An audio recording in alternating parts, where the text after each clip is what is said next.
Lideramos el camino de la opinión pública y buscamos que la cultura del debate alcance consensos y soluciones a los problemas de nuestro país.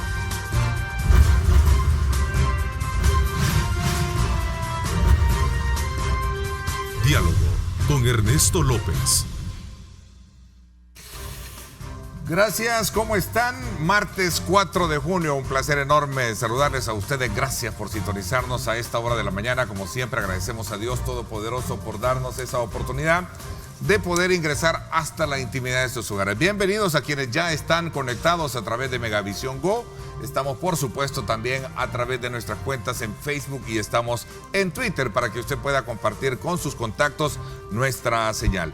Esta mañana, acá en nuestros estudios, nos acompaña Guillermo Gallegos, diputado del Partido Gana y vicepresidente de la Asamblea Legislativa, con quien vamos a hablar aspectos que tienen que ver con la agenda legislativa y su perspectiva de cara a los próximos 5 años y el nuevo gobierno del presidente Nayib Bukele y aquellos aspectos elementales que atender de país, como es el tema de la seguridad y otros aspectos relacionados con la economía. Así es que desde ya le doy la más cordial bienvenida, Guillermo, gracias por acompañarnos. Muchas gracias, Ernesto, muy buenos días a todos los amigos televidentes que día a día pues están pendientes de esta tan vista entrevista y es un gusto poder compartir. Guillermo, sin duda alguna, ahora el punto que está mucho en el análisis y la discusión es que una vez el gobierno asumió el control del Ejecutivo, el presidente Bukele asume el control del Ejecutivo, la constitución de su gabinete de gobierno y ahora el trabajo por delante. ¿Cuál es, así, para manera de introducirte, cuál es tu lectura, cuál es tu expectativa con relación a lo que se ha hecho hasta este momento?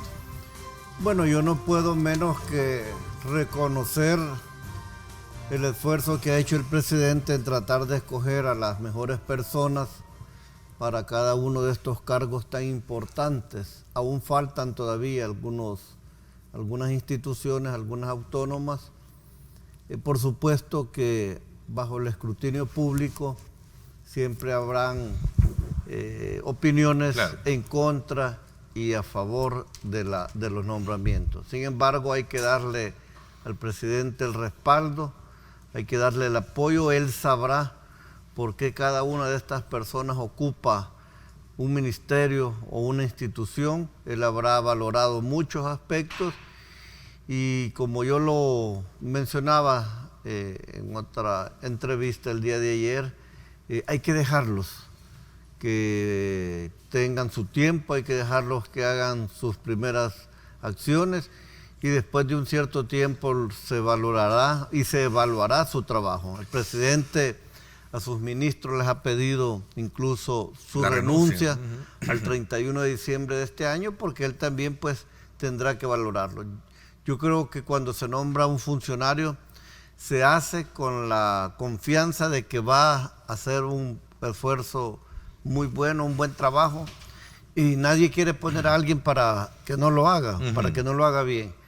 Él así lo está viendo y va a depender de cada uno de estos funcionarios. Por parte nuestra, nosotros no podemos menos que desearles lo mejor, apoyarlos y respaldarlos en el trabajo que tengan que hacer a través de lo que se pueda lograr en la Asamblea Legislativa. Yo ya platiqué con algunos de ellos, tenemos algún grado de amistad también con otros y pues cuentan con nosotros para ese respaldo. Así es que el desearle mal al presidente, al gabinete, a los funcionarios, es desearle mal a El Salvador. Nuestras manos, nuestra confianza están depositadas en el presidente Bukele, en estos funcionarios que van a empujar las riendas del país a través del gobierno para poder sacarlo de tantos problemas que hoy en día tenemos. Fíjate que ese punto que tú mencionabas relacionado con la solicitud de pedir la renuncia o de dar ellos la renuncia en diciembre próximo, sin desmerecer un poco la capacidad que cada funcionario electo pueda tener, a mí me da la impresión que es sano para poder evaluar aquellos aspectos que puedan ser un trazo importante y que sin duda alguna no se pueden lograr en pocos meses, ¿no?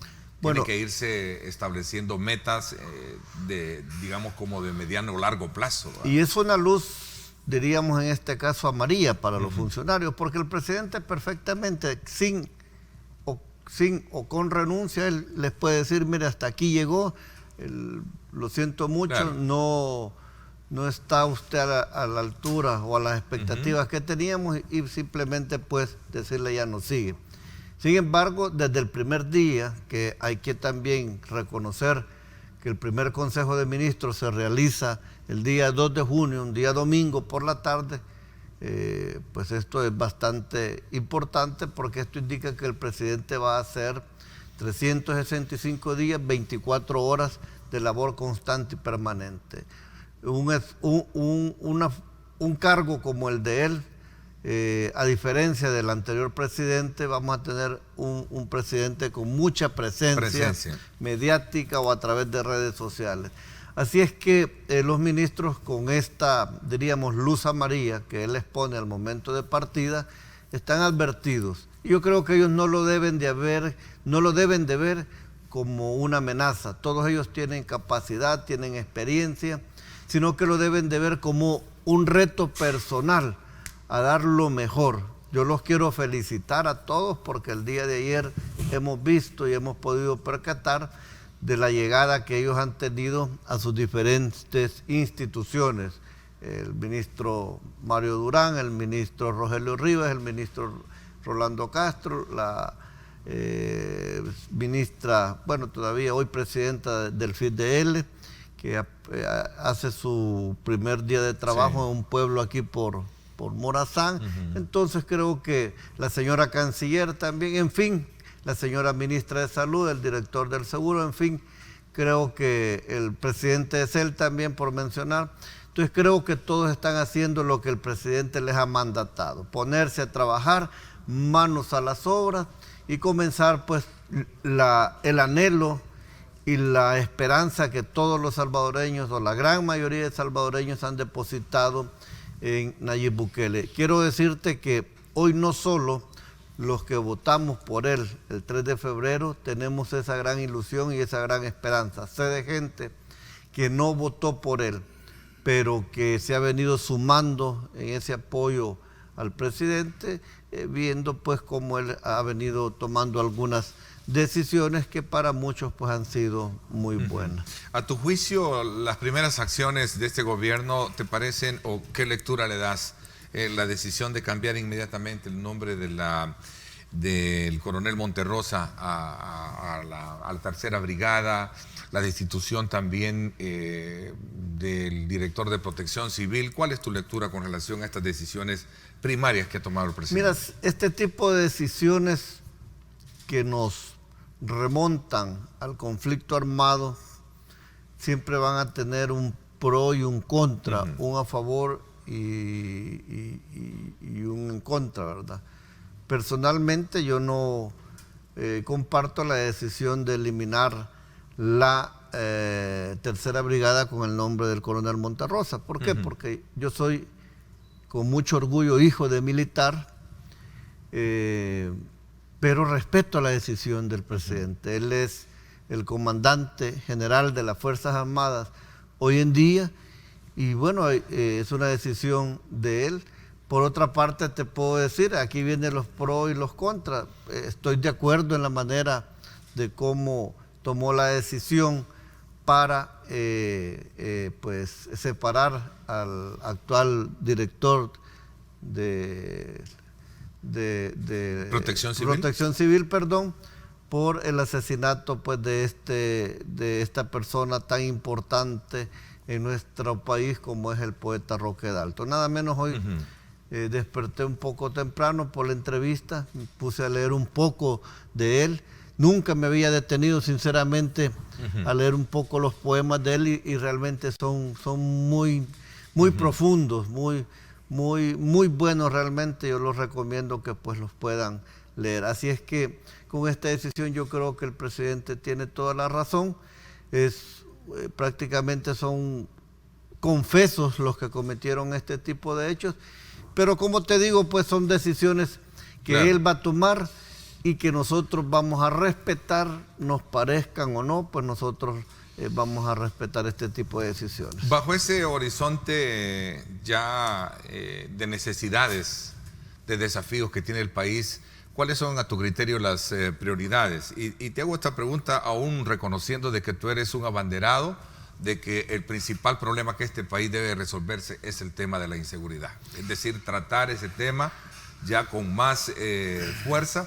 Mencionabas también un punto elemental que me gustaría conocerlo desde tu perspectiva, que es el hecho de que ahora tenemos a un presidente mucho más activo, más joven, con más energía, a diferencia de la ausencia de los 5 años que tuvimos, y no quiero hacer del árbol leña del árbol caído, sino más bien de la poca ausencia o de la nula ausencia que tuvimos del presidente anterior. 2 aspectos elementales. Bueno, prácticamente el presidente Sánchez Serén, expresidente Sánchez Serén, fue un presidente ausente, y quizás principalmente por su estado de salud. Nadie desconoce pues que él tenía una enfermedad bastante delicada que le imposibilitaba prácticamente tener esa energía que sin duda alguna puede tener un joven, ¿no? Esto lo hizo pues a él casi nula presencia, a excepción de algún par de eventos. Hoy en cambio tenemos un presidente joven, con mucha energía, con mucha presencia, con muchas ganas de transformar y cambiar nuestro país, y él ha puesto quizás el dedo en el renglón en su primer consejo de ministros. Si tú te das cuenta, las primeras decisiones que toma es en base a el tema de seguridad del país, y plantea un abordaje diferente a lo que se ha venido haciendo. Es el control territorial de los lugares asediados por las pandillas, que prácticamente es una gran parte del país, porque como todos saben y de nadie es desconocido, el principal problema de este país es en tema de seguridad generado o inseguridad generado por los pandilleros. Entonces este abordaje lo va a hacer integral con las diferentes instituciones del Estado, no responsabilizando al Ministerio de Seguridad y al ministro Rogelio Rivas como la cabeza de esto, pero con un abordaje de las diferentes instituciones como salud, educación, cultura. Es decir, en un primer momento tiene que haber una recuperación del territorio, y este territorio se va a recuperar con represión, con prevención, readaptación y toda una política integral de seguridad. Entonces a mí me parece que este abordaje es importante, interesante, y sobre todo que puede tener un resultado positivo, porque hoy en día la policía entra, golpea, reprime, y el que no es capturado o es dado de baja en una legítima defensa de la sociedad, prácticamente migra a otro municipio. Y así nos hemos dado cuenta que pandilleros de Ayutustepeque o mexicanos, por ejemplo, han aparecido allá por Morazán. Entonces esto complica la situación. Entonces este abordaje nosotros lo vamos a apoyar, lo vamos a respaldar, y ahí tú ves que el presidente de la República, su primera decisión en los temas principales del país, que todos lo son, pero es el tema seguridad. Y hace este abordaje integral, lo cual a nosotros nos parece. Una vez logrado este tema, superar este problema grande del país, que para mí, siempre lo he dicho, si logramos tener seguridad pública, el resto de problemas del país tendrá una solución. Viene por añadidura, ¿no? Viene por añadidura, será menos complicado resolverlo. Educación, salud, el tema económico, el tema empleo, creo que esto pues va a ser fundamental. Pero lo primero que tenemos que enfrentar, ya que todos los datos de opinión, encuestas y todo mundo te lo puede decir, la inseguridad que se vive. La gente no tiene tranquilidad. Un buen propósito para el cumplimiento de estas metas y estos objetivos, Guillermo, puede ser una agenda legislativa que promueva, digamos, como una especie de mayor endurecimiento a partir de leyes, o ya tenemos estos reglamentos o estos instrumentos para ser debidamente aplicados. ¿Cuál es tu lectura? Porque tú perteneces a ese concierto, ¿no?, de pensamientos políticos en la Asamblea Legislativa. Seguramente unos tienen una forma de cómo percibir el fenómeno a diferente de como tú lo puedes estar viendo. Bueno, pero tenemos a una población que lo que quiere es inmediatamente que se resuelva este problema, porque es insostenible. Ayer, por cierto, en mi programa de radio lo conversaba con un experto en criminología, Misael Rivas, y estaba también el doctor Nelson García. Y ellos de alguna manera pusieron el ejemplo, esta tragedia de los soldados cuando fueron asesinados en el sector de allá de Ilopán. Ilopán, Altavista. Es una cuestión dantesca que en algún momento uno se pregunta, bueno, ¿y qué está pasando en el país? Si somos tan cortos de distancia, tan pequeños, ¿por qué razón no logramos de alguna manera controlar esto? Pues, bueno, yo pensaría, ¿qué pasó con la ley de rehabilitación? Pensaría que ha faltado quizás decisión de enfrentar el problema, ha faltado empatía, porque aquí hay mucha gente que no ha sufrido el actuar de las pandillas y esto lo ven como un tema que no les interesa o ven indiferentes o son indiferentes al dolor o al sufrimiento de tantos ciudadanos. Tú has mencionado un caso que de verdad quiebra el corazón, el de los soldados. Y es lamentable esto, pero yo te menciono uno que pasó el 24 de mayo aquí cerca en el volcán de San Salvador, en el Boquerón. 3 empleados de una empresa dedicada a construir piscinas van a botar el ripio aquí al Boquerón y esos 3 empleados. Y esos empleados hallaron el camión y a esos 3 empleados no los han encontrado. No los han encontrado. Y esto es el diario y constante de nuestro país. Entonces, este tipo de delincuentes solo se puede enfrentar aplicándoles represión. En este país, a mi juicio, se pueden implementar todas estas medidas que el presidente ha anunciado, pero no debe de faltar, no debe de ser parte de la política integral de seguridad la represión.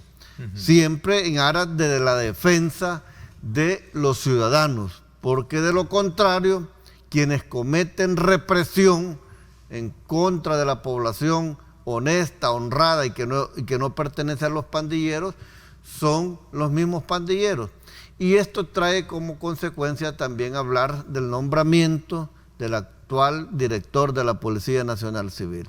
Creo que me merece la felicitación el presidente.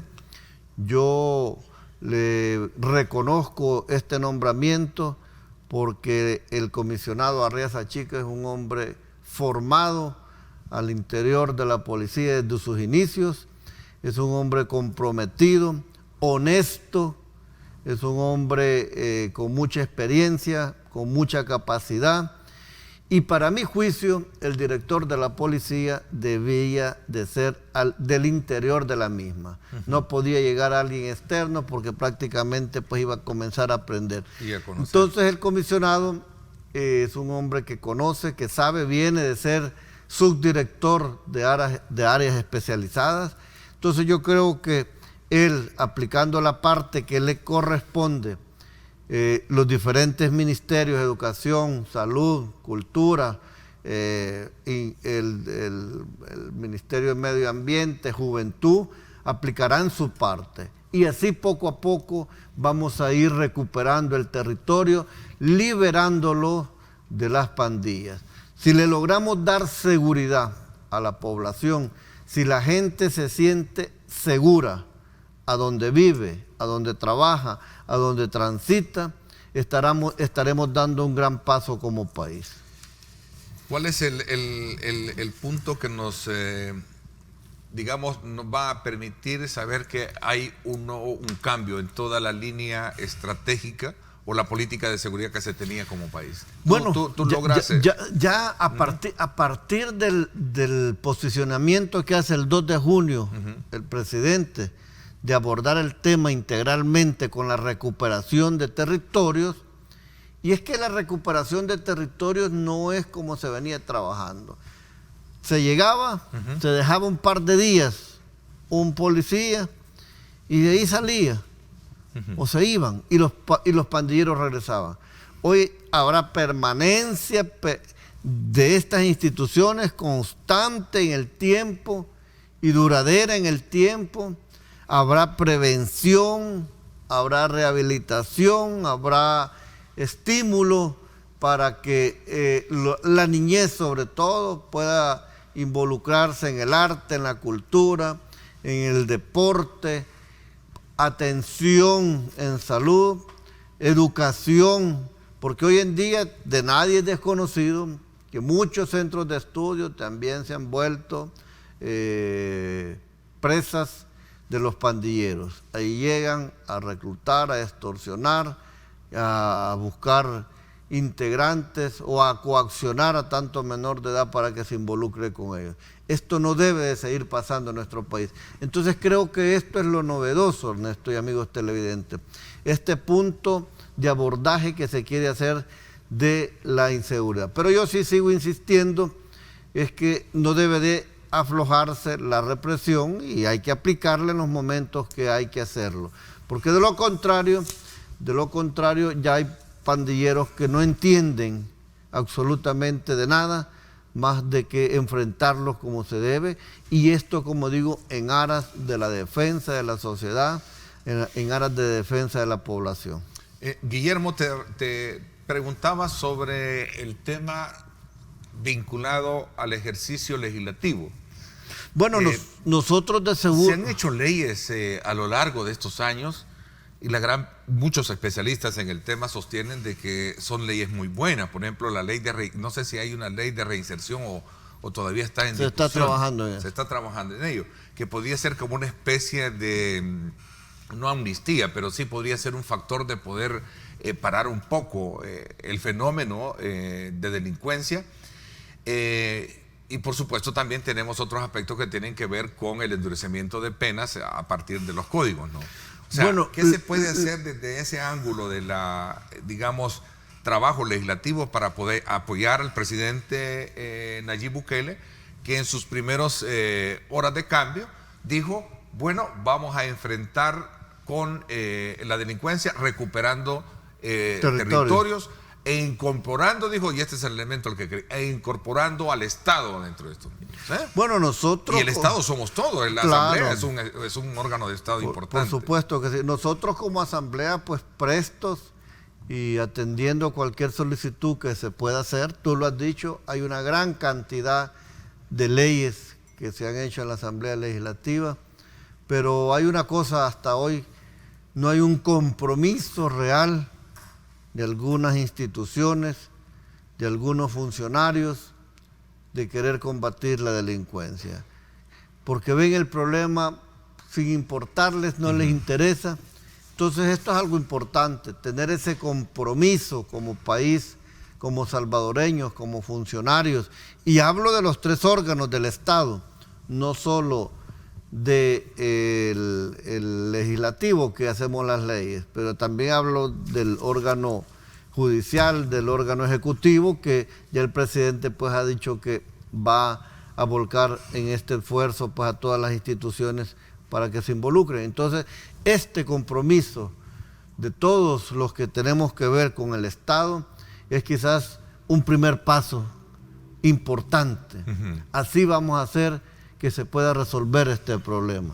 Y lo que esperamos es poder dar resultados positivos. Nosotros como legislativo, pues creando las condiciones legales para que esto se pueda realizar, que es lo que nos corresponde a nosotros, no entorpeciendo ni oponiéndonos a todas aquellas propuestas que puedan venir. El órgano judicial, pues aplicando la ley cuando deba de hacerse drásticamente contra estos delincuentes. Y quizás lo que ha faltado en este momento y que el presidente lo está empoderando en este momento es el involucrar al órgano ejecutivo no solo en aspecto policial. Pero mira, hay un punto importante también. Yo siempre lo he dicho.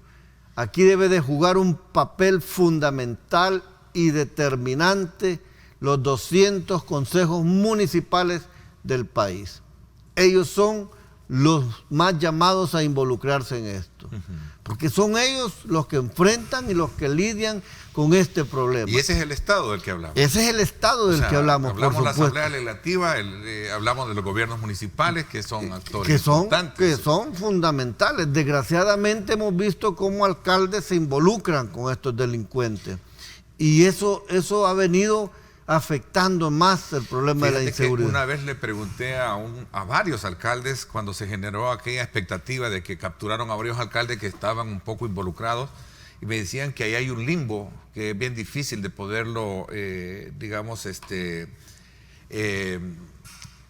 tener, y es el hecho de las acciones locales que ellos tienen que hacer, sobre todo cuando hay que generar actividades de carácter social, se involucran con eso. Entonces, a lo mejor decía, ahí hay un limbo en el cual uno puede pecar y desconociendo las situaciones que se pueden pero generar. fíjate, ¿Te recuerdas un poco de ese problema? Pero fíjate que yo conozco ejemplos de alcaldes, como el alcalde Vilanova en San José, Guayabal. Sí, Mauricio, sí. Que él se ha involucrado directamente en el tema seguridad. Sí. Entonces, cuando se quiere, se puede.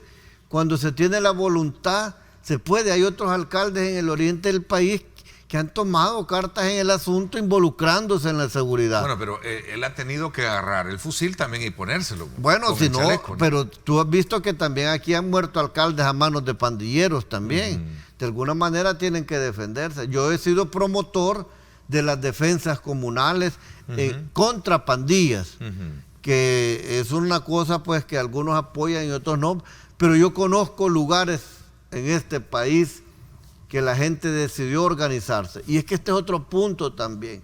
La responsabilidad principal, directa y obligatoria es del Estado para con sus conciudadanos, darles seguridad. Pero también es importante que la ciudadanía se organice en coordinación. Parte de poder lograr la territorialidad de la que ha hablado el presidente, lleva también aparejado el involucramiento de los alcaldes y de la comunidad. Porque si la comunidad no pone de su parte, si la comunidad no apoya, difícilmente esto va a poder prosperar. Entonces los principales, como digo, los obligados somos nosotros como Estado, las instituciones de Estado, Consejo Municipal, y la comunidad también tiene que poner de su parte. Y así, haciendo un esfuerzo nacional, haciendo una estrategia nacional en la cual todos nos involucremos, podemos terminar con esta plaga que tenemos nosotros.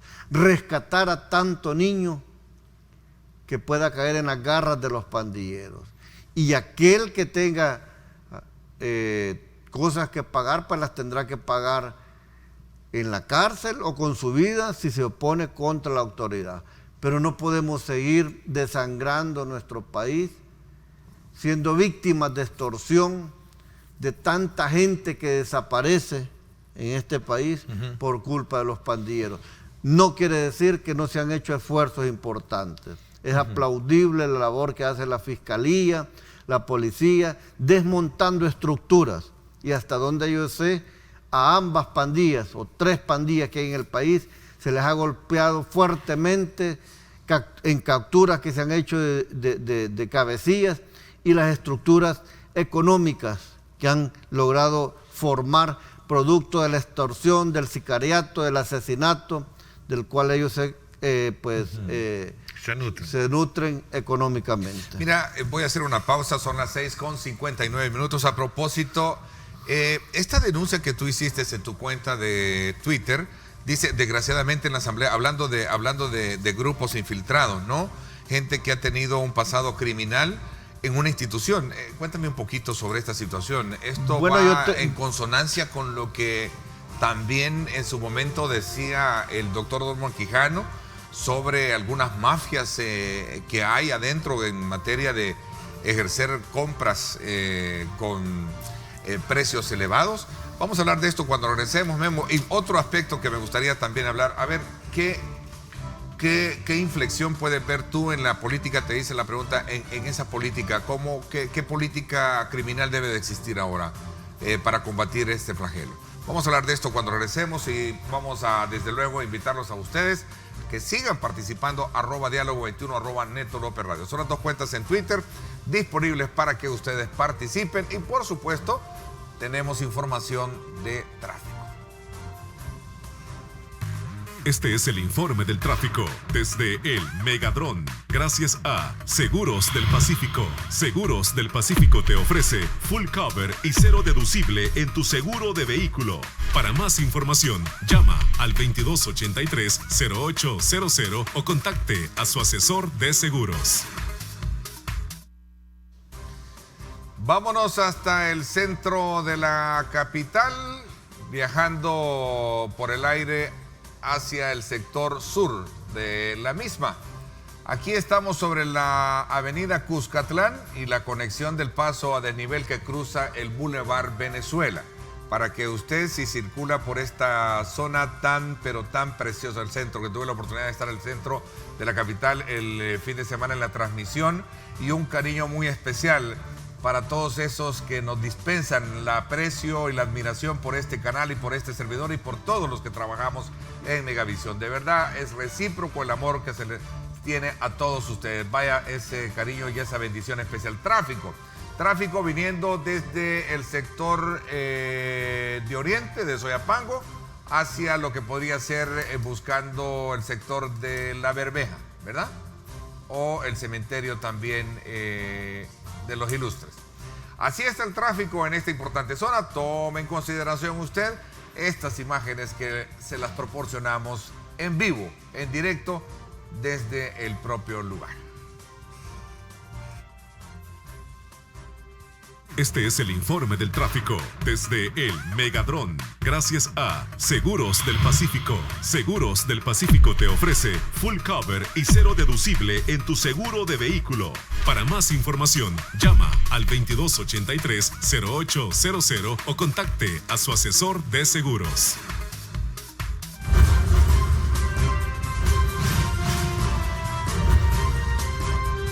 Diálogo con Ernesto López.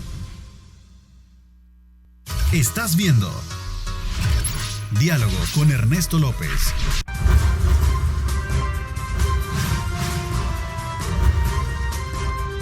Diálogo con Ernesto López. Forma parte de Innovation Week, el evento más importante de innovación que conecta a la industria salvadoreña con las últimas tendencias a nivel mundial. Entra en la industria 4.0 del 1 al 5 de julio. Hotel Grand Plaza, San Salvador.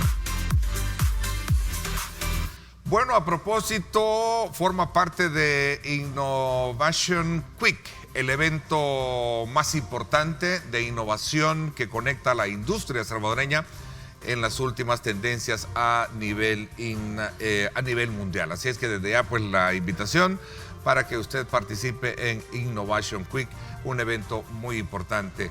Así es que desde ya pues la invitación está para que usted asista. Un evento organizado por la Asociación Salvadoreña de Industriales, ASI.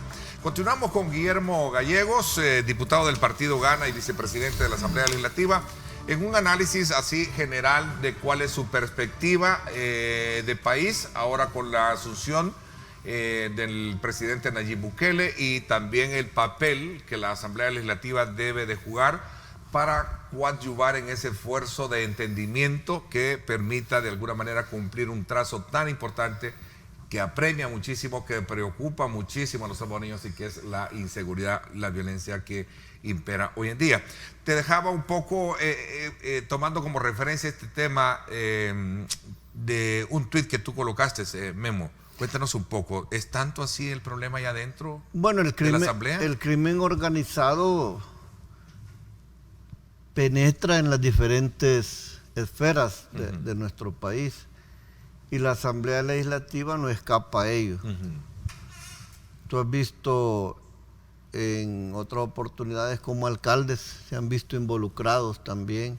El asesinato del señor Curi, por ejemplo, tipo también. De cosas, y a mí ha llegado una información que yo en este momento no tengo la condición de poder revelar el nombre, pero tengo ya mucha información de la participación o del financiamiento que se ha hecho a un diputado, que tampoco voy a decir de qué partido o de dónde, pero que se le ha involucrado en este tipo de actividades. Entonces esto realmente es muy lamentable, no se puede callar tampoco porque pues va en menosprecio o descrédito de los diputados, y estoy ya pues verificando, pidiendo la información, y en su momento pues yo voy a dar a conocer. Pero como digo, pues son cosas que suceden.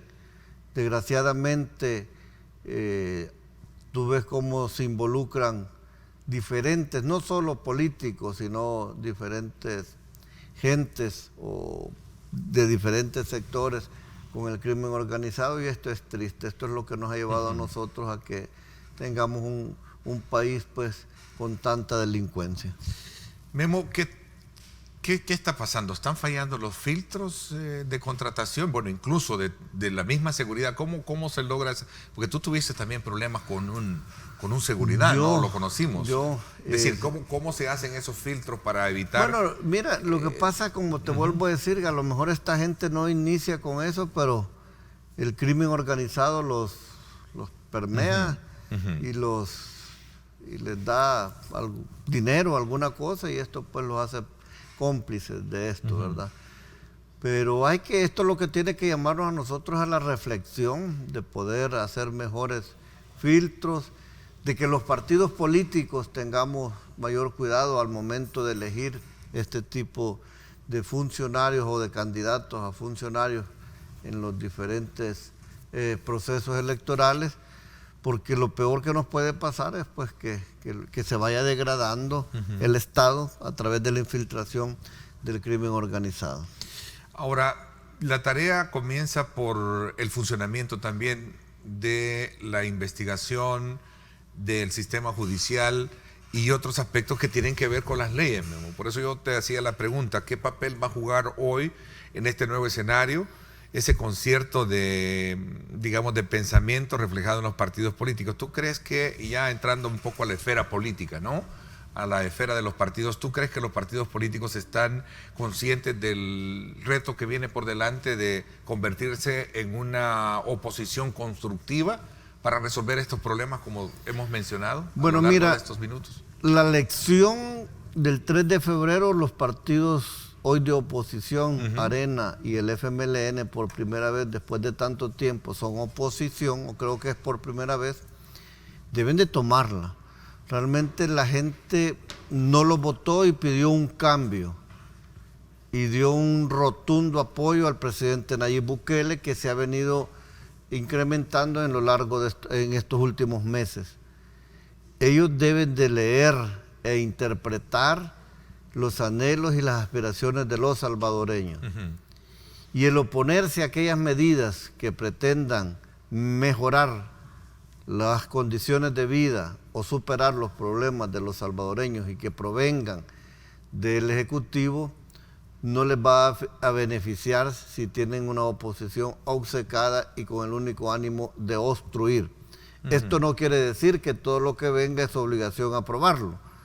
También ellos tienen el derecho, y así lo es, de poder proponer y poder respaldar cualquier propuesta o hacer la propia una propuesta. Pero en las últimas semanas nosotros vimos con mucha preocupación cómo se logró que Arena y el FMLN se conjuntaran haciendo propuestas que pues aparentemente eran buenas y que no las hicieron en los 30 años que estuvieron unos en el gobierno y los otros también, sino que aprovecharon este momento coyuntural, a lo mejor queriendo lavar un poco las heridas de la elección del 3 de febrero y queriendo comprometer las finanzas públicas del futuro gobierno. Se aprobaron muchas cosas, no digo yo que no son buenas, pero no eran convenientes porque había que esperar que llegara el presidente Bukele. Hoy viene un reto importante para ellos. Todas estas leyes que se aprobaron, que llevan financiamiento, incluyendo el FODES para los alcaldes, van a requerir financiamiento. Y ese financiamiento se logra a través de fondos propios o de préstamos que se van a tener que aprobar en la Asamblea. Si ellos no dan los votos, estarán mintiéndole a todas estas personas las cuales se veían beneficiados, como digo, entre comillas, con estas aprobaciones que hicieron. Entonces creo que el rol de la oposición debe ser diferente a la oposición que hizo el FMLN en su momento y Arena en su momento. Esto no indica que deben de ser sumisos, ellos tienen que tener pues sus posturas propias.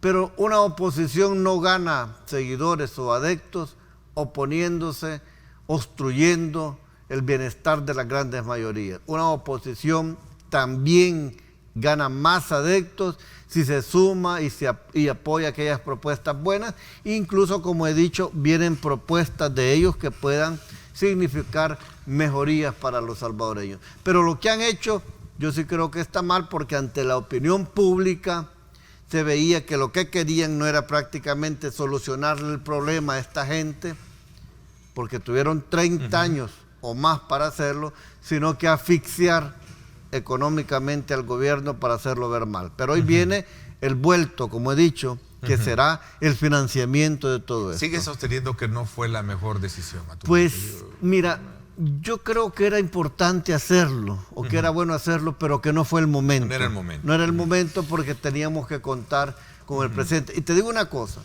la ley de amnistía, de reconciliación nacional, yo realmente lamento la decisión, y es una de las cosas que le reprocho a la ex sala de lo constitucional, el haberla derogado. Pero no compartíamos la manera de cómo la querían aprobar. En un tiempo récord, en unas 3, 4 reuniones que se tuvieron, y sacar esta ley. Una ley tan importante que afecta a muchos salvadoreños, que tiene que ver con los parientes de tantas víctimas del conflicto armado de ambos lados, no se puede ver muy a la ligera y aprobar muy a la ligera. Después salieron diciendo que era mentira que la querían aprobar. Lo que pasa es que con la presión que puso el presidente Bukele en redes sociales, poco a poco se le fue desmontando, y diputados reflexionando y dijeron, miren, con nosotros no, y prácticamente pues se quedaron sin los votos necesarios. Si los votos los hubiesen tenido, lo hubiesen aprobado. Bueno, verdad y justicia eran casi las dos figuras ausentes que no cumplía esta... Pues realmente sí. Por el hecho de que las víctimas, las familiares de las víctimas, así es, ¿verdad? Las familiares de las víctimas necesitaban conocer la verdad. La verdad. Y de alguna manera establecer procesos judiciales, y ahí está el, ¿cómo se llama? El meollo de la situación. La esencia de la discusión, sobre todo cuando se trata de ver responsabilidades civiles o penales, no sé realmente, ahí estaba la discusión. Pues, ¿no? hay un tema bien sensible, hay un tema bien sensible. Justicia. Memo, corro en el tiempo, porque ese es un punto bien importante, porque ya se nos va a terminar tu participación acá en el programa. Ayer estuviste en un programa de radio con los colegas de KL, y te retomó el periódico y también los colegas del diario El Mundo. Gallegos no descarta presidir de nuevo la Asamblea Legislativa. A ver, cuéntame esto, Bueno, mira, hay un acuerdo, ¿no? Este protocolo de entendimiento es un acuerdo que tomó Arena, la dirigencia de Arena y la dirigencia del PCN. Esto fue por 43 votos o más. Es decir, ¿está escrito en papel de China? Esto puede cambiar perfectamente si las condiciones se dan y se permiten. Yo te voy a decir, hay muchos diputados, no solo de Gana, sino que de Arena y de otros partidos, que me han planteado la posibilidad de volver a presidir la Asamblea Legislativa. Yo lo que estoy seguro es que, si Dios lo permite, esto así va a ser. Yo cumplí con mi rol de presidente, y creo y estoy seguro que de los últimos 4 presidentes que ha tenido la Asamblea Legislativa, quizás ha sido el que mejor he sido evaluado por la opinión pública, por los mismos diputados, por los empleados, y creo que hizo un buen trabajo, no tendría que decirlo yo. Si Dios lo permite y se dan las condiciones, puede que se dé. Lo único cierto es que el doctor Quijano llega a noviembre y el diputado Mario Ponce retoma. Pero esto es cuestión de votos. Y si hay votos y si hay condiciones, pues yo creo que no vendría mal que se pueda presidir por parte de mi persona o un diputado de Ghana, ya que el presidente pues ha sido propuesto y es, insisto, y es presentado por Ghana. Y estas son palabras mías, ¿no? Estas son palabras mías. Está escrito en papel de No, China. ya una es decir, vez no tiene la suficiente calidad, validez. Es que mira, es un protocolo de voto, es ¿no? un protocolo de entendimiento entre dos partidos que entraron, digamos, con números es un protocolo electorales favorables, ¿no? Es un protocolo que a nosotros no nos dieron participación de él. Solo nos dijeron aquí está para que lo firmen. Ni el FMLN, ni Arena, ni Ghana lo firmaron. Creo que ni el CD. Es más, el FMLN el día de ayer ha rechazado una propuesta que le estaba planteando Arena. En el mismo protocolo de entendimiento establecieron que la Comisión de Relaciones Exteriores y la Comisión de Hacienda la va a dirigir diputados del partido en el gobierno. En aquel momento la dirigió la diputada Karina Sosa, la de Relaciones Exteriores, y la diputada Yancy Urbina, la de Hacienda, para quienes yo tengo un especial reconocimiento y aprecio. Han hecho un buen papel ambas en las dos comisiones. El FMLN, sin haber firmado este protocolo de entendimiento, ha aceptado y ha cedido a Ghana las dos presidencias de las comisiones. La de Hacienda la manejará el diputado Guadalupe Vázquez y la de Relaciones Exteriores la manejará el diputado Numan Salgado. Nosotros tenemos la presidencia de Juventud. Arena, en una movida que quería hacer, o parte de Arena, pues yo creo que los que dirigen la fracción de Arena, o aparentemente los que representan a la cúpula de Arena, pretendían que el FMLN se quedara con la Comisión de Juventud que nos corresponde a nosotros. El Frente nos manifestó y nos dijeron ayer que ellos no se iban a prestar al juego de Arena. No digo toda Arena porque hablar de Arena en sí es bien poco complicado, pero de algunos diputados de Arena. Entonces el Frente les dijo que no, que ellos no estaban interesados y que a esa comisión les correspondía ganar. Entonces, esto del protocolo, yo te vuelvo a repetir, si hay condiciones, si hay votos, y si Dios lo permite, puede tener una variación con respecto a quién va a dirigir la presidencia de la Asamblea. Corro con la última pregunta. ¿Nos puede dar la exclusiva esta mañana a ver a quién van a poner como presidente del Tribunal Supremo Electoral? Estamos todavía, Ernesto, en esa valoración. ¿Hay nombres de propuesta interna de ustedes? Tenemos que presentar una terna y como Ghana tenemos que reunirnos muy pronto para determinar la terna. No tenemos todavía una definición, pero sí pues nos corresponde a nosotros presentar. Los actuales tienen hasta un mes, ¿verdad? Tienen un mes. Hasta ellos como el 2 o 6 de julio, por más o menos, sí. No tienen todavía. Todavía no. No te pude sacar la exclusiva. No la tenemos, pero cuando la tenga yo te comento. Te agradezco muchísimo, Memo, por siempre esa disponibilidad que tienes de venir a conversar con nosotros temas importantes de país que nos permiten ilustrarnos mejor de cómo están los acontecimientos marcando temas como los que este día hemos abordado. Gracias. Muchas gracias a ti y al canal pues por esta invitación, y la verdad que siempre es muy confortable y muy agradable compartir contigo y con la teleaudiencia que día a día te sigue. Gracias, Guillermo Gallego. Nos vamos a la pausa, regresamos desde luego con la segunda parte del programa. Vamos a conversar acerca de este observatorio ciudadano para fiscalizar las instituciones en nuestro país que planteaba Acción Ciudadana. Así es que vamos a la pausa y regresamos con más. Innovation Week, el evento más importante de innovación que conecta a la industria salvadoreña con las últimas tendencias a nivel mundial. Entra en la industria 4.0 del 1 al 5 de julio. Hotel Grand Plaza, San Salvador.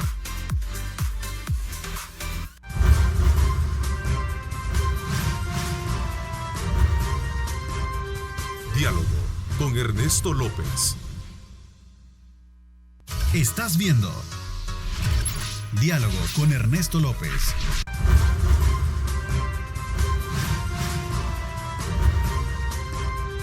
Diálogo con Ernesto López. Gracias por estar nuevamente con nosotros en esta segunda parte del programa. Me acompañan acá el doctor Humberto Sáenz, presidente de Acción Ciudadana, a quien le doy la más cordial bienvenida. Gracias, Humberto, por estar con nosotros. Muchísimas gracias. A ti un gusto siempre estar por acá. También Eduardo Escobar, nuestro buen amigo, director ejecutivo de Acción Ciudadana. Gracias por acompañarnos, Eduardo. Buenos días, Ernesto. Gracias por el espacio. Siempre un gusto. A ver, cuéntenme un poco, antes de poder entrar en detalle y ver este lanzamiento que se hizo recientemente sobre el primer observatorio para fiscalizar el trabajo de instituciones y particularmente de la Fiscalía General de la República. ¿Cuál es la lectura que ustedes tienen a pocas horas de la asunción del nuevo gobierno y la eliminación de ciertas secretarías, como por ejemplo la de Participación Ciudadana, Transparencia y Anticorrupción que tenía al frente Marco Rodríguez? ¿Cuál es la lectura que ustedes tienen de estos acontecimientos? Bueno, primero que nada hay que reconocer que es una atribución del presidente recomponer o reestructurar su gabinete de gobierno en la manera que él más estime apropiado. Lo han hecho todos los presidentes, unos con aciertos, otros con desaciertos, pero es justamente parte de las decisiones que uno espera que el presidente comience a tomar. De repente, algunas formas que están siendo implementadas en estas primeras horas de este nuevo gobierno probablemente no nos gusten mucho a algunos, pero eso es una cuestión de estilo, es una cuestión de forma que esperemos que en la sustancia o en los resultados que están arrojando estas primeras decisiones o que van a arrojar estas primeras decisiones podamos entender el por qué están siendo adoptadas y evidentemente esto genere una mejor gobernabilidad o una mejor forma de llevar la gestión pública por parte del Ejecutivo. Ahora, concretamente en el caso de la Secretaría de Transparencia, Anticorrupción y Participación Ciudadana, yo siempre pensé que en los últimos años, en este último quinquenio, se trataba de una secretaría que era una secretaría de adorno, una secretaría con pasador, la había calificado yo varias veces, porque en lugar de promover o de intentar promover al menos lo que su nombre comunicaba, hacía justamente lo contrario y me pareció siempre que se convirtió en una institución o en una oficina pública que no solo no permitía el acceso adecuado a la información, sino ocultaba información y la gestión del presidente Sánchez Serén no pudo ser auscultada a través de una secretaría cuya función debía ser, entre otras cosas, eso, o por lo menos permitirle a la ciudadanía el estar monitoreando, el estar fiscalizando la gestión que se estaba haciendo desde el Ejecutivo en la presidencia del profesor Sánchez Serén. No creo que se contribuyó a eso, al contrario, creo que se obstaculizó muchísimo el acceso a la información y por eso no me extraña para nada, no me extraña en lo absoluto que esa haya sido una decisión del presidente Nayib Bukele. Pero entendería yo que esto no significa o no debería significar que no exista un compromiso con la transparencia, ni por supuesto contra la corrupción, sino que hará sus reestructuraciones y identificará cuál es el mejor mecanismo de, espero, tener un gobierno transparente y espero tener un gobierno que ataque frontalmente la corrupción.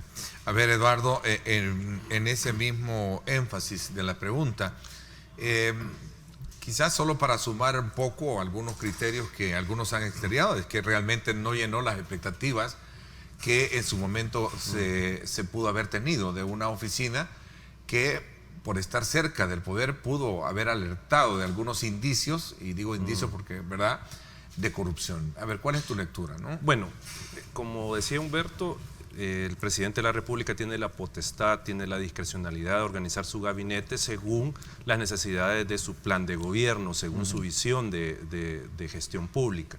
Y en esa medida entiendo yo que muchas de estas secretarías o de estos ministerios que han sido suprimidos van a ser absorbidas sus funciones por otras instancias estatales. En este caso, por ejemplo, de la Secretaría o de la Dirección de Inclusión que tiene que ver con personas de LGTBI, entiendo que el Ministerio de Cultura va a absorber esas funciones. Entonces, pensaríamos que esta nueva redistribución o esta nueva organización del Ejecutivo responde pues al diseño, a un estudio del diseño institucional que es más adecuado para lograr estos fines. Ahora, esperaríamos que, como también lo mencionó Humberto, esto no signifique que no haya una instancia que va al final a dirigir el tema del combate a la corrupción desde el Ejecutivo, y esperaríamos que sea esta nueva Secretaría de Modernización, creo yo, de Innovación, no me recuerdo, porque estaba revisando que esta Secretaría se va a encargar de todo el tema de modernización del Estado. Ahí podría caber el tema del combate a la corrupción. Esperemos que sea la mejor decisión que haya tomado el presidente para darle un giro a la gestión pública que desde el Ejecutivo se hace. Esperemos que eso sea una decisión acertada y que esta modificación al organigrama del Ejecutivo rinda los frutos que está pensando el presidente deben de rendir. Ahora, extraña creo yo un poco también, sobre todo tomando en consideración lo que hemos visto en el pasado sobre la manera de comunicar, no solo el presidente, sino el equipo del presidente, es decir, ha sido uno de sus atributos, digamos, el poder comunicar sus decisiones, el poder comunicar los pasos que durante la campaña política él fue adoptando. No deja de extrañar que ahora, estando ya dentro del gobierno, todavía no se haya podido comunicar adecuadamente cuál es la razón para suprimir estas secretarías y cuáles son las funciones que van a adoptar las otras secretarías que están siendo conformadas o los otros ministerios que están siendo instituidos. A mí me llama particularmente la atención, por ejemplo, que desaparezca la Secretaría Técnica. Siempre, por lo menos, he creído que tiene una función bastante importante.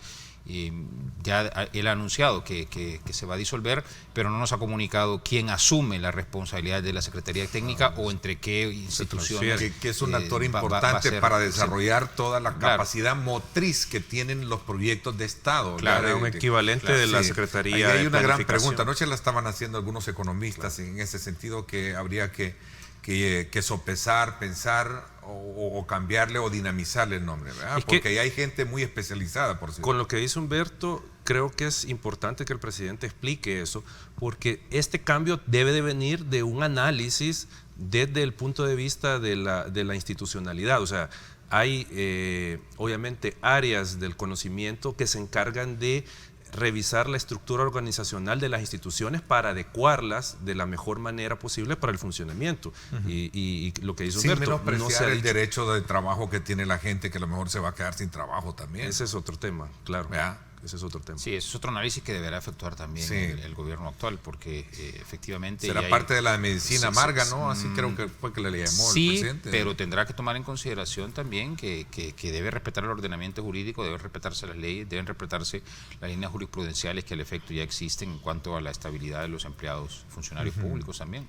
Eso no puede ser desconocido tampoco, ¿verdad? Ok, interesante ese punto, porque yo creo que es más un análisis muy técnico y de proyección, el abordaje de una Secretaría Técnica y la importancia que esta tiene precisamente en el tema de desarrollo territorial, ¿no? Sobre todo por los grandes macroproyectos que hay. Un aspecto relevante en todo esto, y regresando un poco al tema de la transparencia, hay quienes creen que debería de ser, como quien dice, actualizada una nueva secretaría en este nuevo gobierno, ¿no? Para evitar que se quede prácticamente acéfalo este punto. Claro, bueno, dentro de las promesas de campaña, dentro del plan Cuscatlán, que presentó en su momento el presidente Nayib Bukele, un eje importante era la transparencia en la gestión pública. Por eso decía, el hecho de estar suprimiendo la Secretaría de Transparencia no significa, entiendo yo, que se pretende descontinuar los esfuerzos que ya podrían haber existido en aras de ir transparentando la gestión desde el órgano ejecutivo.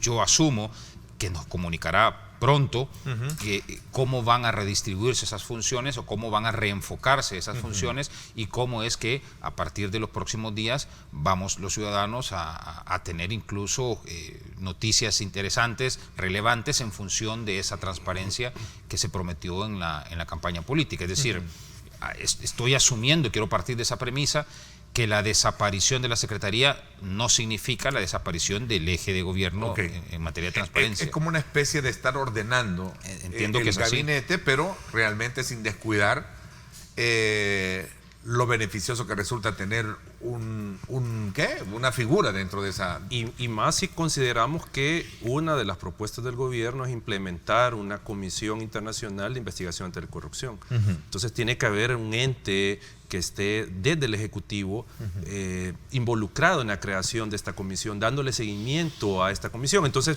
creo que es relevante lo que dice Humberto, que el presidente tiene que comunicar quién va a absorber estas funciones que han sido que eran delegadas a estas secretarías que han sido suprimidas. Eso tiene que explicarlo. Ok, interesante. Voy a hacer una pausa, regreso porque tú tocaste un tema que me lleva al camino de darle valores agregados a esa lucha en el país que debe de existir por combatir la corrupción, por combatir todos aquellos puntos débiles que tiene el sistema nuestro. Vamos a, obviamente, hablar del observatorio, primer observatorio que ustedes han planteado, en qué consiste y hacia dónde se puede llevar. Y vamos a hablar precisamente de este tema de las CICIES. Vamos a la pausa, gracias por estar con nosotros. A usted que nos sintoniza, recuerde, @diálogo21, @Neto López Radio. Son las 2 cuentas en Twitter disponibles, participen, nos interesa conocer la opinión de ustedes.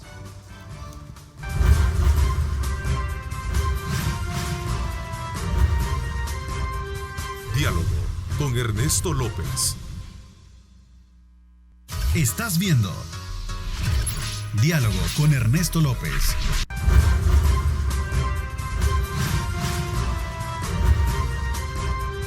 Diálogo con Ernesto López.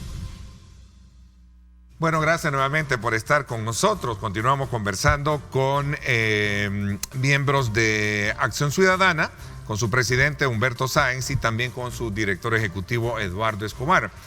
Temas que tienen que ver precisamente con la expectativa que tienen ellos como una organización que está pendiente de examinar el rol de instituciones que tienen que ver precisamente por la transparencia en el país, por el ejercicio de la buena acción de aquellos actores.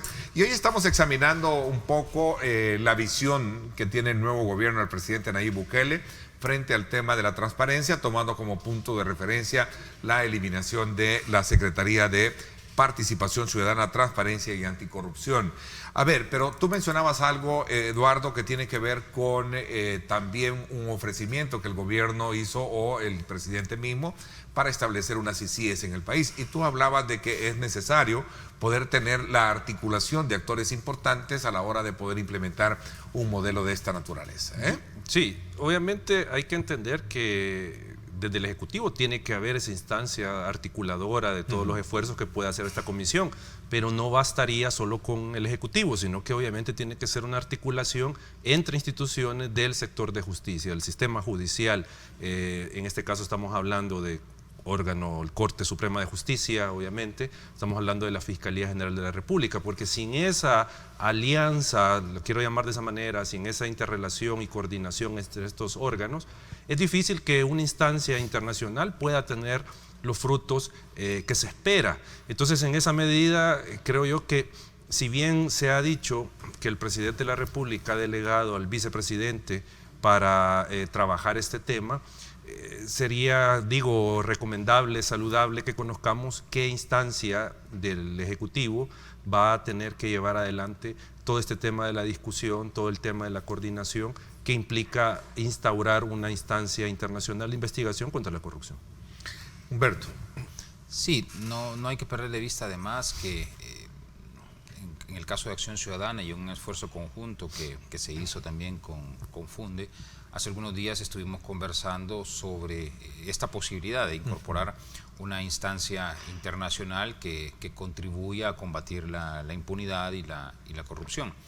Desde nuestra particular visión como instituciones pertenecientes a sociedad civil, pensamos que estamos en un contexto adecuado, pensamos que estamos en la coyuntura adecuada para contar con esta colaboración internacional, y por eso es que en su momento lo dijimos con claridad, vimos bien la propuesta hecha por el entonces candidato a la presidencia, ahora presidente de la República, de instaurar esta iniciativa. Lo único es que nosotros hacíamos ciertas observaciones, ciertas propuestas que iban en función de de que esta instancia internacional no solamente contribuyera con estos esfuerzos, sino que además lo hiciera desde un ámbito totalmente independiente, desde un ámbito totalmente imparcial, que no dependiera de las decisiones que también de forma coyuntural pudieran tomarse desde el órgano ejecutivo, y que dejara un sesgo, que dejara una educación en las instituciones de control, por supuesto en la Fiscalía General de la República,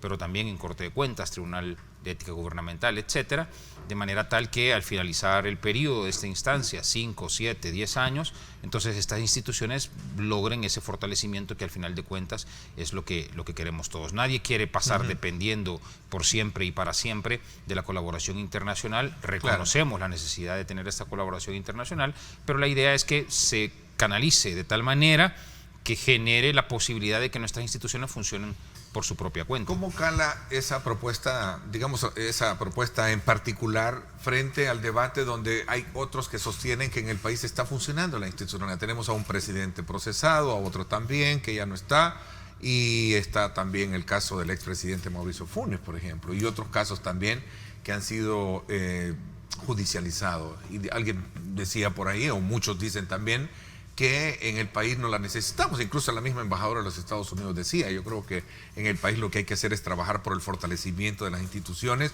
y ya vamos a hablar particularmente de la propuesta que tiene que ver con ese observatorio, o sea, un actor tan indispensable para ellos como es la Fiscalía General de la República. Sí, es que yo creo que el enfoque excluyente, es decir, el enfoque que sostiene que se trata de una solución u otra, es un enfoque equivocado.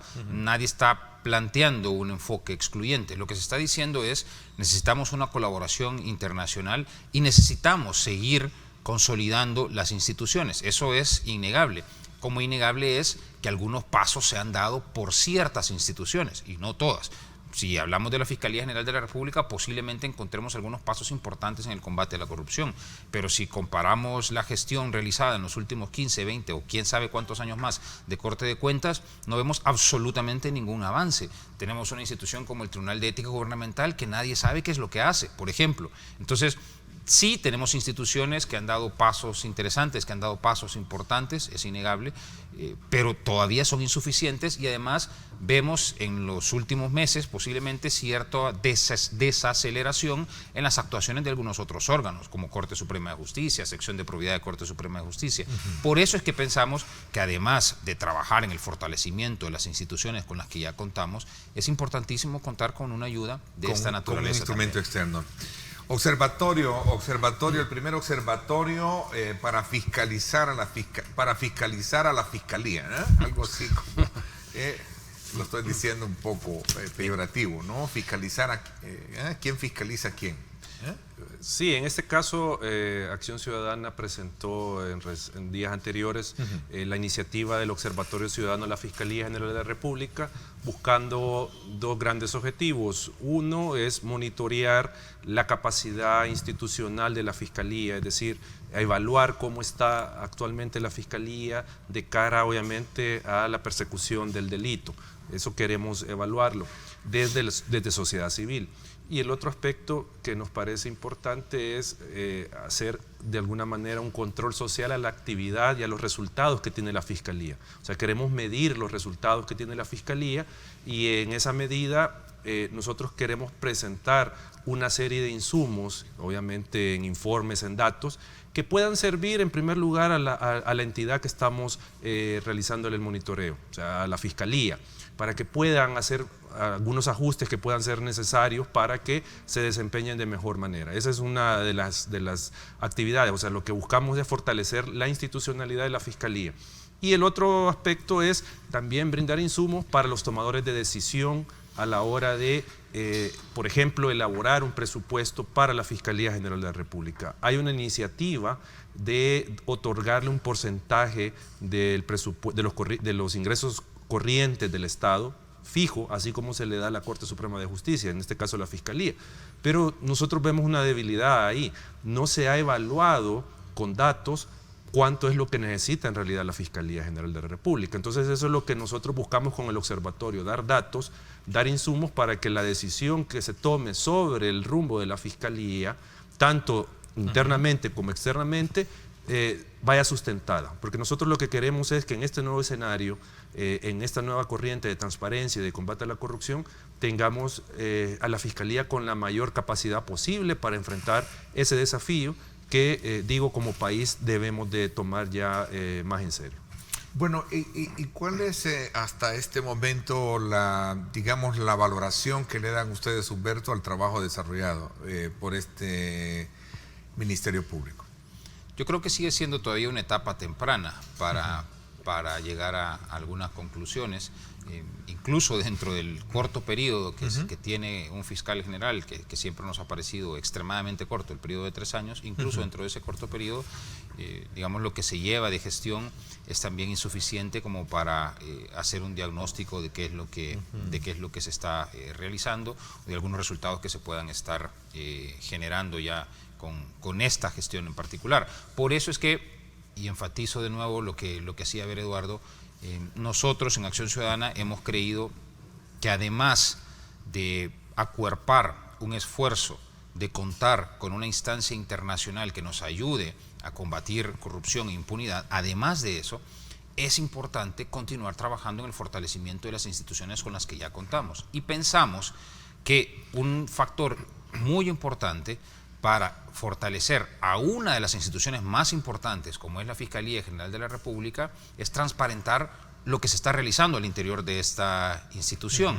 Es evidenciar, ahora sí, con datos medibles, cuantificables y comprobables, cuál es la capacidad instalada que tiene en este momento la Fiscalía General de la República y cuáles son los resultados positivos o negativos que se están teniendo en la gestión, sobre todo enfocados en la gestión penal y dentro de esa gestión penal enfocados en los delitos de corrupción. Entonces, Acción Ciudadana está proponiendo controlar, monitorear desde una plataforma 100% ciudadana estos dos grandes elementos, la capacidad institucional y el resultado en las acciones de carácter penal promovidas por la Fiscalía, con miras a que una vez se empiece a entregar la información, la misma institución la utilice, los tomadores de decisión la utilicen y entonces podamos trabajar de manera conjunta, tomadores de decisión, Ministerio Público y ciudadanos, en fortalecer una institución tan importante como es la Fiscalía. Y esto pasa por examinar también otros actores, Corte de Cuentas, otras, Tribunal de Ética, es decir, el Instituto de Acceso a la Información Pública también encaja en esa, digamos, necesidad de examinar cómo están actuando estos otros actores. Tendremos que ir por partes, por supuesto. El que mucho abarca, poco aprieta también, dice la sabiduría popular. Y pensamos arrancar con esta institución. Esto no significa que más adelante no podamos tener proyectos adicionales, pero queremos caminar bien con este proyecto, queremos empezar a generar los primeros resultados, queremos darnos cuenta de cuáles son los obstáculos, si alguno, que podamos tener en esta función que estamos iniciando, y entonces después poder vernos si hacemos va a ser otros proyectos. El primer observatorio para fiscalizar la Corte de Cuentas de la República. Por ejemplo. Bueno, vamos a hablar un poco. Ya veremos. Vamos a la pausa. Gracias por estar con nosotros. A usted, gracias mil por participar, enviándonos sus comentarios a @diálogo21 y @Neto López Radio. Vamos a la pausa.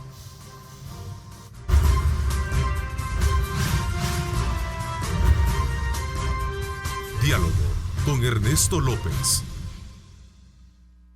El futuro es imaginar, es pensar en grande. Prepárate hoy, estudia en la UFG y amplía tus oportunidades. UFG, tecnología, innovación y calidad.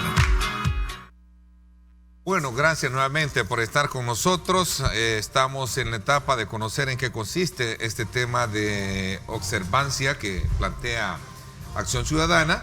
De alguna manera esto tiene que ver por aspectos que evalúan la capacidad institucional, la acción penal y por supuesto otros aspectos importantes en ello, ¿no? Nosotros lo que queremos es también darle información a la ciudadanía, como ya se mencionaba, de por ejemplo la cobertura real que tiene la Fiscalía territorialmente hablando. Queremos ver la carga laboral que tiene cada fiscal, por ejemplo. Hay un mito urbano sobre que cada fiscal tiene 500 expedientes, pues queremos verificar si eso es así. Entonces hay aspectos, digamos, de la capacidad institucional de la Fiscalía que nos parecen muy relevantes indagar y proponer luego algún tipo de medidas para ir corrigiendo esas deficiencias que pueden existir. Por ejemplo, el tema de la carga laboral. O sea, ¿cómo podrá un fiscal actuar diligentemente si tiene 200, 300 casos, 300 expedientes? Obviamente se vuelve una tarea muy difícil. Entonces ahí es donde nosotros podríamos proponer, por ejemplo, el tema de un refuerzo presupuestario para contratación de más fiscales, por mencionar un caso. También nosotros queremos evaluar el tema de los resultados que tiene la Fiscalía, como ya lo mencionábamos, en el sentido de cuántas denuncias reciben, cuántos expedientes se crean, cuántas investigaciones se hacen, cuántos casos se judicializan, cuántos casos obtienen condenas, en cuántos casos se utilizan procesos abreviados, etcétera, etcétera. O sea, eso, digo, es una información que nos parece muy relevante, e insisto, en este contexto nacional de fortalecimiento de las instituciones de cara al combate a la corrupción y teniendo en consideración esa posibilidad, según el presidente de la República, de implementar esta comisión de apoyo. Entonces, digo, es un trabajo, como ya lo mencionaba Humberto, complementario entre la institucionalidad nacional y esta instancia que puede venir, y el trabajo también de apoyo o de fiscalización de sociedad civil. Mira, ahí va, perdón, solo antes de que se me olvide la idea, porque ahí vamos a tener datos interesantes con lo que mencionaba Eduardo. Por ejemplo, se ha especulado mucho en los últimos meses, sobre todo, sobre la utilización que algunos califican de abusiva de ciertas figuras en la Fiscalía General de la República, o de ciertas herramientas, como el uso de testigos criteriados o como el uso de los procesos abreviados, por decir dos temas que han estado en boga recientemente. Y por la coacción y todo eso que también. Y bueno, y hay otros temas ahí que tienen que ser investigados. Hay un elemento ahí bien delicado para este país, que es la coerción, el asedio mental, o no sé cómo fue que le llamaron la vez pasada, de alguien de empleados que habían sido acosados. Claro, que de existir tienen que ser, bueno, tienen que investigarse, por supuesto. Ustedes son abogados y no me dejan mentir, eso es delicadísimo. Tendrán que judicializarse, de ser ese el caso, no tengo absolutamente ninguna duda. Pero lo primero es entender si es cierto o no es cierto que estos abusos están siendo cometidos, insisto, desde elementos medibles, cuantificables y comprobables, porque no sabemos hasta esta fecha cuál es el universo de casos, por ejemplo, delitos de corrupción que están siendo tramitados por la Fiscalía, y cuántos de esos casos de corrupción, en cuántos de ellos se han utilizado, por ejemplo, estas herramientas. Entonces tendremos un elemento, ahora sí, objetivo, para decir, efectivamente, se está utilizando de manera inadecuada esta herramienta que debería ser extraordinaria, o vemos que no, que los datos arrojan una información que permite concluir que no es una utilización inadecuada. No lo sabemos. Lo cierto es que a estas alturas no lo sabemos, porque no tenemos los datos, porque no tenemos la información. Entonces, el aporte que quiere dar Acción Ciudadana es proporcionar esta información para que a partir de la información se generen los análisis y más adelante los diagnósticos correspondientes para mejorar la institución. ¿Cuáles son los alcances que va a tener el observatorio? ¿Y cuáles van a ser, digamos, las mediciones que ustedes van a tener para dar como punto de buen acuerdo lo que se ha hecho una buena, digamos, trazo, una buena proyección para medir los trabajos especialmente que puede dar en la Fiscalía General de la República? Bueno, creo que el principal o el primer aporte que se va a dar es tener claras ciertas cifras, ciertas medidas de, por ejemplo, denuncias, condenas. O sea, eso, no es que no se pueda investigar en este momento. Probablemente se puede investigar, se puedan obtener datos, pero nosotros vamos a comenzar a utilizar toda esta información para cruzar datos. Por ejemplo, nosotros vamos a tratar de evaluar cuántos fiscales hay por cada unidad y cuál es la carga de cada unidad, para ver si, por ejemplo, hay una unidad que tenga mayor carga que otra, dependiendo también del tipo de delitos, o las sedes territoriales, por ejemplo, cuál es la que tiene una mayor carga de trabajo y que puede tener menos personal, por mencionar casos. También queremos medir, de alguna manera, tratar de establecer un índice de impunidad, en este caso de cuántas denuncias, cuántos delitos quedan al final sin ser procesados por el sistema de justicia, porque eso también es un tema que nos parece relevante. O sea, por ejemplo, en Guatemala tenemos datos que antes de que se implementara la CICIG, o en ese momento que se implementó, el índice de impunidad rondaba el 95%. O sea, es decir, el 95% del crimen quedaba en impunidad. Ya con la implementación de la CICIG, ese índice bajó y creo que ahora anda por el 70% del crimen. Entonces nosotros queremos emular un poco esto de medir, o sea, medir cuánto es efectivo. Y aquí no solo es el tema de la fiscalía, sino que el sistema de justicia procesando la denuncia del delito. Sí, y un tema importante es que para que nosotros podamos realizar este trabajo y cumplir con estos propósitos que explicaba Eduardo, nuestro trabajo será más o menos fácil en la medida en que la misma institución colabore con el proporcionarnos la información que ya en unos días vamos a comenzar a requerir. Nosotros estamos bastante confiados en que vamos a tener un mecanismo ágil, eficiente, para la solicitud y entrega de la información, porque además, y esto quiero decirlo también con todo el énfasis, previo a que termináramos de configurar nuestro proyecto, conversamos en 2 o 3 oportunidades con los principales representantes de la institución, incluido por supuesto el fiscal general actual, y lo que hemos obtenido hasta el momento es una respuesta positiva, es decir, se nos ha ofrecido toda la colaboración necesaria como para que el proceso de entrega de información sea un proceso ágil. Así que no hemos iniciado todavía con esta faena, pero estamos convencidos, o bueno, queremos creer de que esto va a ser así y de que va a ser muy pronto el momento en que podamos ya tener la información para comenzar a tabularla y generar los primeros resultados. Fíjate que me quedé corto con el tema de la evaluación que podrían tener también sobre los últimos resultados de investigaciones de la Oficina de Probidad y que ha aprobado en este caso las Corte Plena, ¿no? Que son las que dictan las sentencias últimas. Pero lamentablemente el tiempo se me fue. Creo que vamos a tener material para más adelante que abordar y examinar, como ustedes dicen, el curso de cómo va generándose este nuevo escenario en la que hay un nuevo concierto de actores, el Ejecutivo, creo que es un papel muy importante, el que deberá mostrar de cara a luchar contra aquellos vacíos, contra aquella fragilidad que hay en el sistema de administración pública y que provocan la falta de transparencia. Les agradezco muchísimo. Gracias, Eduardo, por habernos acompañado. Siempre gracias gusto. también a Gracias. ti, Ernesto, Humberto. muchas gracias. Gracias a ustedes, como siempre, agradeciéndole a Dios Todopoderoso por darnos ese privilegio de poder ingresar hasta la intimidad de sus hogares. Pásenla bien y, como siempre, recuerden también lo más importante, amar a Dios sobre todas las cosas. Lideramos el camino de la opinión pública y buscamos que la cultura del debate alcance consensos y soluciones a los problemas de nuestro país.